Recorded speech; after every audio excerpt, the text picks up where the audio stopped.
दोस्तों, अगर आप भी रिंकू सिंह और सूर्य कुमार यादव को खतरनाक खिलाड़ी मानते हैं तो वीडियो को लाइक जरूर कीजिएगा। दोस्तों, बारिश के बाद अफ्रीका की लाई युवा सितारों ने शामत सूर्य ने चौके छक्कों की झड़ी लगाते हुए तूफानी शतक ठोककर रचा इतिहास, तो रिंकू ने अपने खौफनाक छक्कों से मचाई ऐसी तबाही, पल भर में कुचल दिया अफ्रीका का घमंड। तो आखिर कैसे चौके छक्कों की आंधी में उड़ गई अफ्रीका की टीम, कैसे अफ्रीका के दिए हुए विशालकाय लक्ष्य का पीछा करते हुए रिंकू और सूर्य ने लिखा नया इतिहास, कैसे उन्होंने दिलाई टीम इंडिया को एक कभी न भूलने वाली जीत। उसकी पूरी हाईलाइट तो हम आपको दिखाएंगे, लेकिन उससे पहले आपको क्या लगता है, रिंकू और सूर्य में कौन सबसे खतरनाक छक्के लगाता है? नीचे कमेंट करके जरूर बताएं।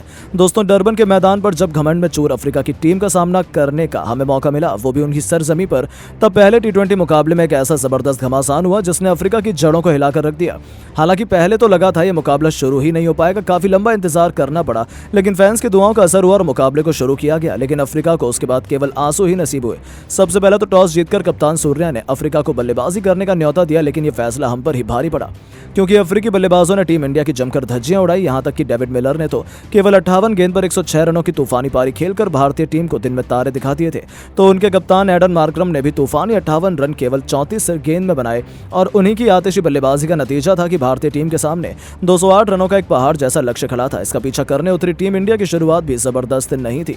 पहले ओवर में यशस्वी जायसवाल 4 रन बनाकर चलते बने, तो दूसरे ओवर में ही हमने शुभमन गिल को गवा दिया। केवल 8 रन नहीं भारत ने टीम के खाते में जुड़ गए, और हमारे दोनों ओपनर पवेलियन में थे। ऐसे में खुद जिम्मेदारी अपने कंधों पर उठाते हुए कप्तान सूर्य ने अपने चित परिचित अंदाज में पॉइंट्स के क्षेत्र में खूबसूरत चौका चढ़कर अपना खाता खोला। यहां तक कि बहुत जल्दी रिंकू को भी मैदान में उतरना पड़ा था, यानी कि अब टीम इंडिया का मोर्चा संभालने की जिम्मेदारी सूर्य के साथ रिंकू के कंधों पर थी।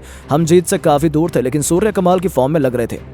दूसरी तरफ रिंकू भी अपनी बारी का इंतजार कर रहे थे। उन्हें मौका मिला फेलू कवायो के खिलाफ, और पहली गेंद पर उनके बल्ले से बिजली कौंधी। गेंदबाज की बाउंसर और रिंकू ने मिड विकेट के ऊपर से स्टेडियम के दूसरे स्टैंड में मारकर अपनी पारी की शानदार शुरुआत की थी। बस फिर क्या था, दोनों का आगाज तो मिल चुका था, अब इंतजार था अंजाम का, जो कि अफ्रीका के लिए तो बिल्कुल भी सही नहीं होने वाला था। उसके बाद फिर क्या था, मिड ऑन हो या मिड विकेट, या फिर गेंदबाज के सिर के ऊपर से ही छक्का क्यों ना लगाना हो। सूर्य अपने 360 अंदाज में प्रोटियाज की जमकर पिटाई कर रहे थे, तो दूसरे छोर से रिंकू उनकी अद्भुत बल्लेबाजी का लुत्फ उठा रहे थे। तबरेज शम्सी के खिलाफ जब रिंकू को बल्लेबाजी करने का मौका मिला, तब इस बल्लेबाज ने वो कारनामा किया जिसकी वजह से उन्होंने पूरी दुनिया में लाइमलाइट लूटी थी। जी हां, शम्सी के एक ओवर में एक नहीं दो नहीं बल्कि लगातार 4 गेंदों पर 4 खौफनाक छक्के जड़कर रिंकू ने पूरा स्टेडियम हिलाकर रख दिया। इसी के साथ उन्होंने केवल 19 गेंद पर अपना अर्धशतक पूरा किया था, जिस पर दूसरे छोर पर खड़े सूर्य ने भी इस खिलाड़ी का अभिवादन किया। दूसरी तरफ सूर्य ने भी बेहतरीन छक्के से अपना 50 पूरा किया। इन दोनों खिलाड़ियों के बीच शतकीय पार्टनरशिप हो चुकी थी। अफ्रीका के कप्तान मार्करम उन्हें रोकने के लिए हर एक पैंतरा आजमा चुके थे, लेकिन ये दोनों तो कुछ और ही सोचकर मैदान में उतरे थे। अब बारी थी मार्को जॉनसन की। उन पर कहर बनकर टूट पड़े सूर्य कुमार यादव, जिनके एक ही ओवर में 3 छक्के और 2 बेहतरीन चौकों की बदौलत 27 रन बटोरकर सूर्य 95 के आंकड़े तक पहुंच चुके थे। उन्हें अपना शतक पूरा करने के लिए एक बड़ा छक्का चाहिए था। इन दोनों ने अपनी अद्भुत बल्लेबाजी से मैच का रुख ही पलट कर रख दिया। टीम इंडिया जीत के बेहद करीब पहुंच चुकी थी। अफ्रीका को तो भरोसा ही नहीं हुआ था कि आखिर ये हुआ क्या। हालांकि मुकाबला एक बार फिर से पलटा था। दूसरे छोर से रिंकू 80 रनों के स्कोर पर अपना विकेट गवा बैठे, लेकिन जाने से पहले उन्होंने अफ्रीका की खूब पिटाई की थी। अपनी अद्भुत पारी से रिंकू सिंह ने पूरी दुनिया का दिल जीत लिया था। अपनी 80 रनों की पारी को उन्होंने 8 खौफनाक छक्कों और 3 खूबसूरत चौके से सजाया था। रिंकू के पवेलियन लौटते वक्त हर कोई खड़ा होकर उनके सम्मान में तालियां बजा रहा था। अब जाकर अफ्रीका ने थोड़ी राहत की सांस ली थी। उन्होंने ये सोचा कि मैच को फंसा लेंगे, लेकिन उनकी ये खुशियां ज्यादा लंबी नहीं चल पाई। लुंकी एनगिडी की गेंद पर ईंट का जवाब पत्थर से देते हुए सूर्य ने अपने 360 के अंदाज में घुटने टेके, और विकेट के पीछे खौफनाक छक्के से उन्होंने केवल 35 गेंदों पर अपने इंटरनेशनल क्रिकेट का एक और शतक पूरा कर दुनिया को अपने कदमों पर झुका लिया। 101 रनों की यादगार पारी में सूर्य ने 10 खौफनाक छक्के और वहीं 5 चौके भी लगाए थे, जिसे देखकर तो पूरी दुनिया उन्हें सलाम कर रही थी। और अंत में सूर्य ने ही बेमिसाल महेंद्र सिंह धोनी के अंदाज में छक्का लगाकर मुकाबले में टीम इंडिया को एक अद्भुत जीत दिलाई, और 1-0 से भारतीय टीम को 3 मैचों की टी20 सीरीज में बढ़त भी दिला दी।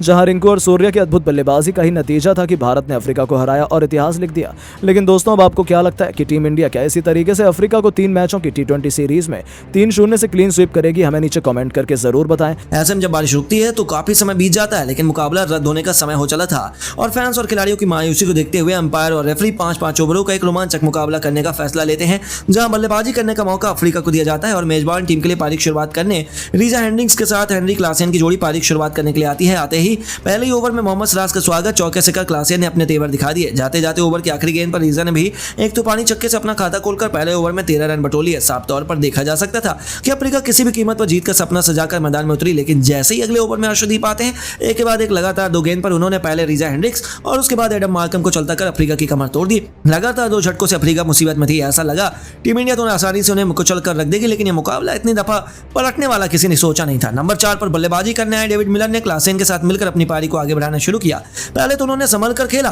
पहले 3 ओवर में अफ्रीका केवल 30 रन बना पाई, लेकिन उसके बाद आखिरी 2 ओवर में इन दोनों बल्लेबाजों ने भारतीय गेंदबाजों की धज्जियां दमकर उड़ाई। क्लासेन 24 रन बनाकर कुलदीप यादव का शिकार हो गए, लेकिन मिलर को रोक पाने के बाद फिर भारतीय गेंदबाजों के बस की बात नहीं हो पाई और चौके छक्कों की प्रदर्शनी लगाते हुए इस खिलाड़ी ने न केवल 14 गेंद में अर्धशतक ठोका, बल्कि 5 ओवरों में अपनी टीम को 82 रनों तक भी पहुंचा दिया। उनकी खतरनाक बल्लेबाजी के दम पर अब टीम इंडिया के सामने 83 रनों का पहाड़ जैसा लक्ष्य खड़ा था। इसका पीछा करने के इरादे से यशस्वी के साथ रेड आउट फॉर्म में चल रहे शुभमन गिल की जोड़ी मैदान में उतरती है। अपनी जबरदस्त फॉर्म दिखाते हुए पहली गेंद पर यशस्वी ने अपने पुल शॉट से छक्का बटोरकर अफ्रीका के पसीने छुड़ाना शुरू कर दिया। शुभमन गिल ने भी हार मानना सीखा नहीं। पहले 2 ओवर में इन दोनों खिलाड़ियों ने अपनी खतरनाक बल्लेबाजी से भारतीय टीम को 34 रनों तक पहुंचा दिया। टीम इंडिया आसानी से जीत की तरफ बढ़ रही थी, लेकिन तभी होता है बहुत बड़ा पलटवार। तबरेज शमसी की फिरकी पर टीम इंडिया बड़ी भारी। उन्होंने शुभमन गिल को वापस भेजा और इस ओवर की आखिरी गेंद पर यशस्वी जायसवाल भी चलते बने। मैदान पर अब टीम इंडिया के बैकबोन कप्तान सूर्या उतर चुके थे। 3 ओवर बीत गए और सूर्या रिंकू मैदान में थे। पल्ला अभी भी अफ्रीका का भारी नजर आ रहा था। पहले 3 ओवरों में भारतीय टीम केवल 40 रन बना पाई और अभी भी हमें 12 गेंद में 43 रनों की दरकार थी, जिसे बनाना उतना आसान नहीं था। लेकिन जब टीम इंडिया के 2 सबसे खतरनाक बल्लेबाज मौजूद हो मैदान में, तो कौन सा लक्ष्य मुश्किल होता है। सूर्या ने मार्को जॉनसन के एक ओवर में एक के बाद एक लगातार 3 खतरनाक चौके ठोककर गियर में बदलाव करना शुरू कर दिया। दूसरी तरफ रिंकू का कॉन्फिडेंस भी 7वें आसमान पर था। ओवर की आखिरी 2 गेंद पर लगातार 2 छक्के जड़कर उन्होंने भी अपने बल्ले का जलवा दिखा दिया। इस ओवर में दोनों बल्लेबाजों ने मिलकर 25 रन बटोरे और अब मुकाबला आखिरी ओवर में चला गया, जहां टीम इंडिया को जीत के लिए 18 रनों की दरकार थी। इस ओवर में गेंदबाजी की कमान सौंपी गई अफ्रीका के सबसे खतरनाक गेंदबाज लुंगी एंगड़ी को। उनके सामने टीम इंडिया के आखिरी उम्मीद सूर्या और रिंकू भारत को जीत दिलाने को बेकरार नजर आ रहे थे। सूर्या स्ट्राइक पर थे। पहली गेंद पर आते ही लुंगी ने सूर्या को चारों खाने चित्त कर दिया। बावजूद उसके सूर्या तो चारों खाने चला के दिखाते हुए 2 रन चुरा लिए। 5 गेंद पर अभी भी 16 रनों की दरकार थी। सूर्या की आंखें में अंगार था और गेंदबाज भी हार मानने को तैयार नहीं थे। दूसरी गेंद पर आगे बढ़कर सूर्या ने एक ऐसा स्टेडियम पर छक्का लगाया जिस पर अफ्रीका की हार की दास्तान लिखी हुई थी। अब तो पूरी तरह से भारतीय टीम के पक्ष में मुकाबला आ चुका था, क्योंकि 4 गेंद पर केवल 10 रन चाहिए थे, लेकिन तीसरी गेंद पर लुंगी सूर्या को बीट कर देते हैं। फिर दोस्तों कुछ ऐसा होता है जिसकी किसी ने भी कल्पना नहीं की थी। चौथी गेंद पर भी सूर्या केवल सिंगल ले पाते हैं और अब केवल 2 गेंद पर भारत को जीत के लिए 9 रन चाहिए। पूरा दबाव रिंकू पर आ गया। हर तरफ सन्नाटा था। कोई समझ नहीं पा रहा था कि अब क्या होने वाला था, लेकिन रिंकू ऐसे ही थोड़ी ना इतने बड़े फिनिशर माने जाते हैं। 5वीं गेंद पर उन्होंने कवर को चीरते हुए चौका मारकर मैच को अंतिम गेंद तक पहुंचा दिया, जहां भारत को 5 रन चाहिए थे और इस बार गेंदबाज ने चला के दिखाते हुए रिंकू को यॉर्कर की, लेकिन रिंकू को बीट करना इतना आसान थोड़ी है। उन्होंने इस गेंद पर महेंद्र सिंह धोनी की तरह हेलीकॉप्टर शॉट से न केवल महेंद्र को स्टेडियम पार फेंका, बल्कि टीम इंडिया को एक धाकर जीत भी दिला दी, जिसके बाद पूरा स्टेडियम रिंकू के नारे से गूंज उठा। और वो भी क्यों ना, अपनी धमाकेदार बल्लेबाजी से सूर्या और रिंकू ने नामुमकिन को मुमकिन करते हुए पहले T20 में टीम इंडिया को अद्भुत जीत दिला दी। लेकिन दोस्तों आपको क्या लगता है, टीम इंडिया अफ्रीका को 3-0 से क्लीन स्वीप कर पाएगी या फिर नहीं? अपनी कीमती राय में नीचे कमेंट बॉक्स में जरूर दें। दोस्तों एक लंबे इंतजार के बाद फिर से भारतीय क्रिकेट टीम मैदान में उतर गई है। नीली जर्सी में इस बार भी हमें टीम के मुख्य खिलाड़ी भले ही ना दिखें, लेकिन वर्ल्ड कप हारने के बाद ऑस्ट्रेलिया को अपने घर में हराने वाले कप्तान सूर्य कुमार यादव इस बार भी नीली जर्सी में कप्तान बनकर ही मैदान में उतरते नजर आएंगे।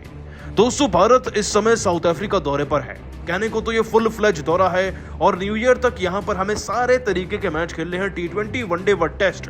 लेकिन सबसे पहले आज 10 तारीख को शुरू होने जा रही है 3 मैचों की T20 सीरीज, जिसका पहला मुकाबला डरबन के मैदान में होना है। लेकिन दोस्तों इससे पहले कि दोनों टीमों के कप्तान मैदान में आए, अंपायर्स मैदान में आए, या दोस्तों दोनों टीमों के सभी खिलाड़ी मैदान में आने की सोचे भी तीसरी टीम ने मैदान में कदम रखा, और ऐसा कदम रखा कि कोई और नहीं रख पाया।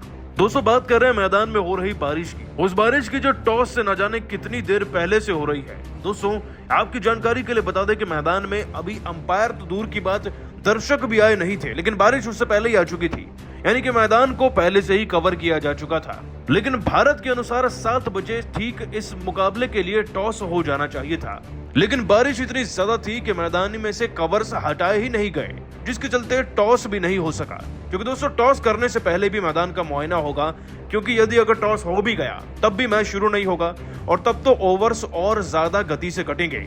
आपको बता दें कि बारिश होने के आधे घंटे बाद आखिरकार ऑफिशियली अपडेट आ चुका है। दोस्तों आपकी जानकारी के लिए बता दें कि 2 घंटे तक इस मैदान में 90% बारिश के आसार हैं। मतलब कि मान लीजिए अगर 10% बारिश ना होने के वक्त पर कवर्स हटाकर टॉस हो भी गया, तब भी बारिश इतनी होगी कि खेल शुरू होगा और फिर रुक जाएगा, खेल शुरू होगा और फिर दोबारा से रुक सकता है।